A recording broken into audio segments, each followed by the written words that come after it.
Ladies and gentlemen, welcome to the Dallas Daily Show podcast, coming at you live from the Neighborhood Loan Studio here in St. Louis, Missouri. Today's topic is Winning Gameplan, Part 1. I said last week, I kind of hinted at a little bit of my journey personally, and hopefully you guys are getting value out of these, and hopefully they're resonating with you. But if you don't mind, I'm going to ask for a few minutes just to talk a little bit about where I've come from and the journey I've been on, because I hinted at this idea that I went through, was diagnosed with major depression and severe anxiety disorder. So it seemed for the first 2.5 decades of my life, up until about 23, 24 years old, some would call it the quarter life crisis, right? But it seemed like everything was moving spectacularly in my favor. And then all of a sudden, boom, everything just delayed. It seemed like there was denials everywhere. The way I referred to it as it was delays and detours, denials, and flat out just led to my depression.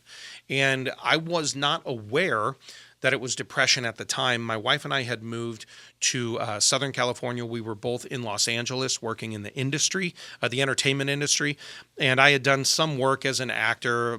I mean, glorified background specialist, glorified commercial work. I had done a little bit of work as a stunt performer. I had done a little bit of work just on that backside of things, writing and doing a couple of script consults and stuff like that. And what I was finding was that none of that was fulfilling. I thought my whole life was moving in that direction. And as weird as it sounds, and I'm going to get really vulnerable with you, I don't know if you've noticed, but I'm bald.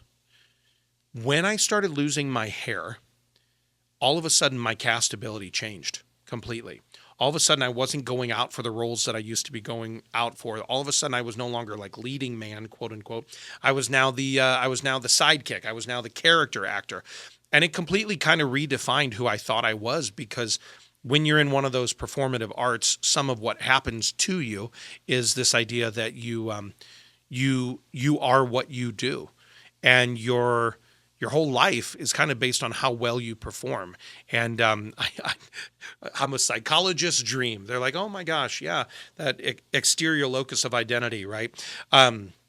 So when all of that started to shift, and I had a couple of bosses that were just horrible, nothing was working for me. I was on set one day and I just went, man, I don't want to do this anymore.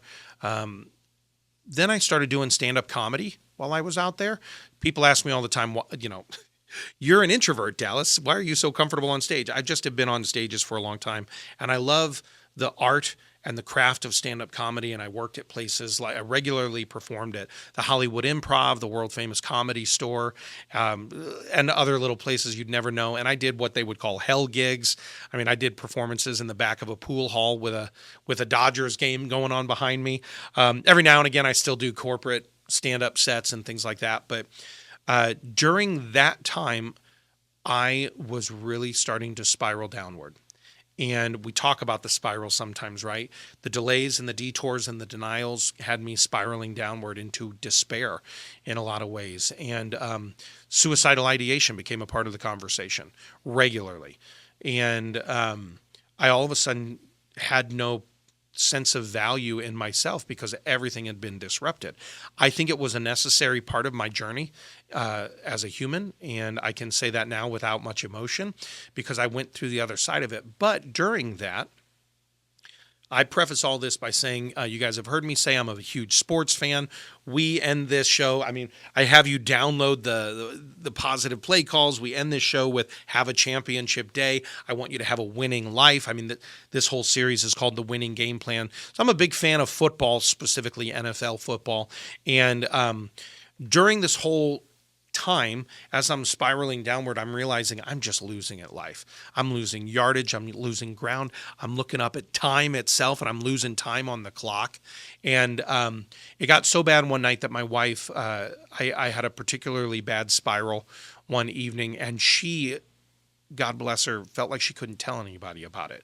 She didn't feel like she could tell my family about it. She didn't feel like she could talk to anyone about it, really, and nobody knew how dark it got for us specifically at that time. And there's one night went really bad. The next day she comes to me and she says, hey, I think you need to go see a therapist. And she hands me a list and she says, you don't get a choice not to go, but you get to choose which of these people to go to. So I went begrudgingly, and I sat down with this man, and he was fantastic. And at the end of our conversation, he said, hey, just so you know, on the analysis, you scored in the 95th percentile of major depression, which basically meant, and I'm sorry if this is triggering for anybody, the only thing I didn't do was attempt anything. You follow me?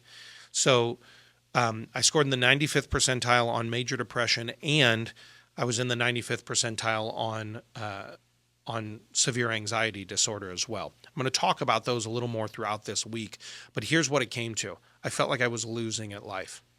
I explained this idea of this game and football, and I just felt like I was losing at life. And because I'm a fairly competitive person by nature, I like competition, I like achievement, I like being a futurist. There's all these things about me. But because I'm fairly competitive, I was like, if I'm losing, I'm going to figure out a way to win. I want to win at life. I don't want to lose. If I only get one chance on this ball, I want to win at it, right? And so that competitive side of me started coming through. And if I'm losing, how do I win? Well, how do you win in sports? Oh, you have to start scoring points. And so then all of a sudden, I started working with a coach and I was working with my therapist, both in tandem at the time. And I started figuring out a way to gamify my life. Gamification was really big in that time. This was, mid 2015, the aughts, I think they call it, like 2016, 2017, in that era, 2015. And I started gamifying my life, but it wasn't just enough to gamify it. I actually had to have the right game plan. And we're going to talk about what that right game plan is for the rest of this week. So this is the Winning Game Plan Part 1.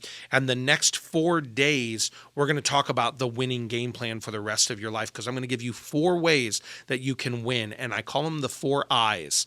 I'm going to get into all of them the rest of this week. But basically, if you're feeling fatigued, if you're feeling anxiety, if you're feeling a sense of identity issues, and if you feel like a lack of engagement or a lack of accountability, fatigue, anxiety, identity, lack of accountability.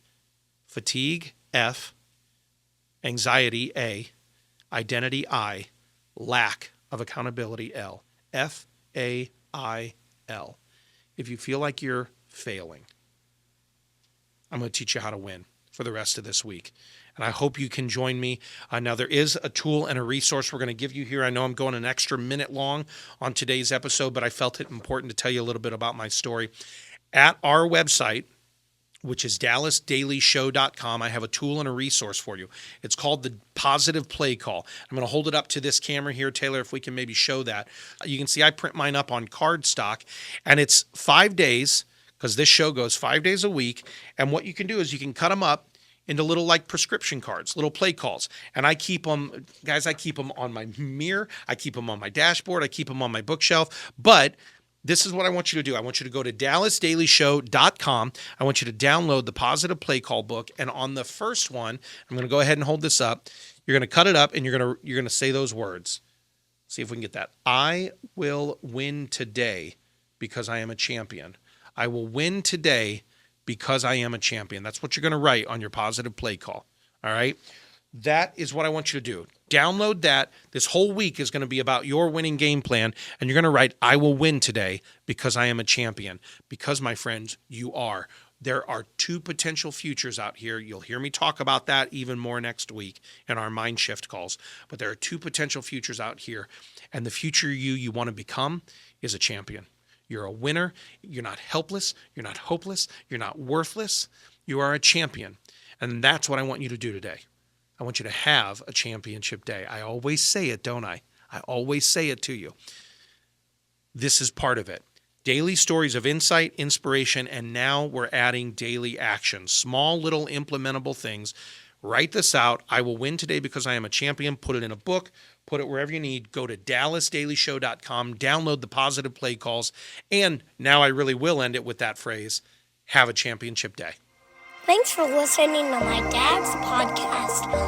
For more tools, go to dallasdailyshow.com. Be sure to like, subscribe, and share. Thank you.